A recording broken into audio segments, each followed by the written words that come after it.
இன்றைக்கி நம்ம பார்க்க போகிறதுங்க பருப்பு வடைங்க. பருப்பு வடை எப்படி செய்யலாம்னு நம்ம பார்க்கலாங்க. அதுக்கு தேவையான பொருட்களை பார்த்துக்கலாங்க. வடைப்பருப்பு 1 டம்ளருங்க. நல்லா ஊற வச்சுக்கணுங்க. 3 மணி நேரம் வடைப்பருப்பை ஊற வச்சிடணுங்க. வெங்காயம் பொடியாக அறுத்து வச்சிடணும். 2 வரமிளகா, பச்சை மிளகா, தேவையான அளவு உப்பு, பட்டை, சோம்பு, சீரகம், 2 பல்லு பூண்டு, இஞ்சிங்க. சரிங்களா? இப்போ வந்துட்டு இந்த கடலப்பருப்பை வந்து நல்லா கழுவிட்டு 3 மணி நேரம் ஊற வச்சுட்டு, அந்த பருப்போட நம்ம வரமிளகாய், இஞ்சி, பூண்டு, சோம்பு, சீரகம், பட்டை, ஒரே ஒரு பட்டை, சரிங்களா?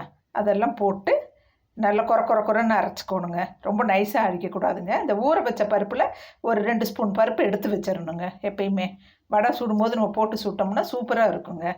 சரிங்களா? தேவையான அளவு உப்புங்க. உப்பும் போட்டு அரைச்சிட்டு வந்துடணுங்க. பருப்பு ஊற வச்ச பருப்பு, வரமிளகாய், இஞ்சி, பூண்டு, சோம்பு, சீரகம், பட்டைங்க. சரிங்களா? அப்புறம் தேவையான அளவு உப்பு.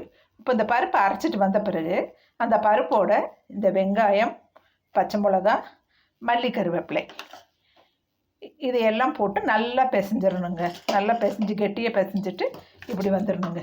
இப்படி ரெடி பண்ணிடணுங்க. சரிங்களா? ரொம்ப நம்ம நைஸாக அரைச்சிட்டோம்னா வடை நல்லா இருக்காதுங்க. சரிங்களா? இப்போ வந்து நம்ம எப்படி சுடலான்னு பார்க்கலாங்க. வடை எப்படி ரெடி ஆகுதுன்ட்டு. ஈஸிங்க பருப்பு வடை.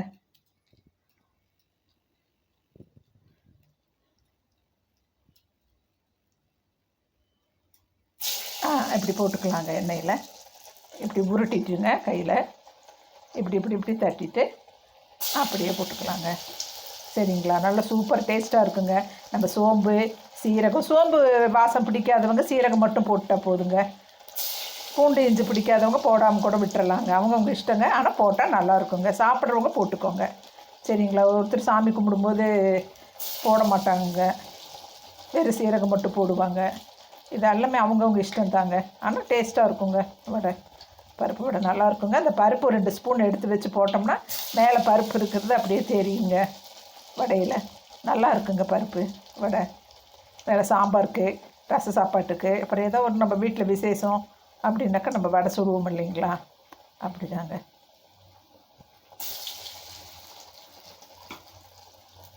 அவ்வளோதாங்க. வேகுதுங்க. வெந்தது நம்ம பார்க்கலாங்க. இப்போ பாருங்கள் எப்படி வெந்திருக்குன்னு பாருங்கள். நல்லா பாருங்கள், கலர் பாருங்கள் எப்படி இருக்குன்ட்டு. சூப்பராக இருக்குங்களா? அதாங்க நல்லா வடைப்பருப்புன்னு சொல்லி கடையில் கேட்டு வாங்கிக்கணுங்க. வாங்கிட்டு வந்துட்டு 1 டம்ளர் நல்லா அதை கழுவிட்டு 3 மணி நேரம் ஊற வச்சுட்டு மிக்சியில் போட்டுங்க. இஞ்சி, பூண்டு, சீரகம், சோம்பு, ஒரு பட்டை, வரமிளகா 2 எல்லாம் போட்டு நல்லா குறன்னு அரைச்சிக்கணுங்க. தேவையான அளவு உப்பு போட்டுக்கணுங்க. அப்புறம் அந்த அரைச்ச மாவில் 2 ஸ்பூன் கடலப்பருப்பு எடுத்து வைக்க சொன்னோம் இல்லைங்களா? அந்த கடலப்பருப்பை போட்டுக்கோங்க. பாருங்கள், இப்போ இந்த வடையில் பாருங்கள் கடலப்பருப்பு தெரியுது பாருங்கள். அது டேஸ்ட்டாக இருக்குங்க சாப்பிடும்போது. சரிங்களா? அந்த அரைச்ச பருப்பு விழுதோட நம்ம வந்துட்டு இதுங்க வெங்காயம் பொடியாக அறுத்துங்க. பாருங்கள் எப்படி பொடியாக அறுத்து வச்சுருக்கேன். அது மாதிரி வெங்காயம், பச்சை மிளகா பொடியாக அறுத்துதுங்க.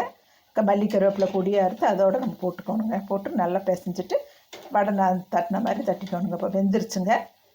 நம்ம இப்போ எடுத்துடலாங்க. போட்டா இன்னைக்கு கருகிருங்க. இப்போ கரெக்டான பக்குவத்தில் இப்படி எடுக்கணுங்க வடை. சரிங்களா? எடுத்துகிட்டு இப்படி எண்ணெய் வடிகட்டி இருக்கு இல்லைங்களா? அதில் போட்டுறணுங்க. போட்டோம்னா எண்ணெய் ஏதாச்சும் இருந்தாலும் ட்ரை ஆயிருங்க. அவ்வளோதாங்க வடை ரெடிங்க. பருப்பு வடை. இப்போ நம்ம அடுப்பை ஆஃப் பண்ணிடலாங்க.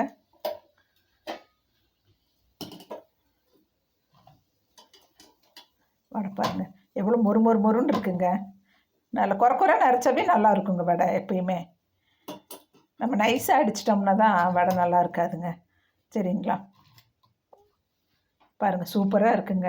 இந்த டிஷ்ஷு நீங்கள் செஞ்சு பாருங்கள். என்னங்க செஞ்சு பாருங்கள். நல்லா இருந்தால் என் சேனல் லைக் பண்ணுங்கள், கமெண்ட் பண்ணுங்கள், ஷேர் பண்ணுங்கள்.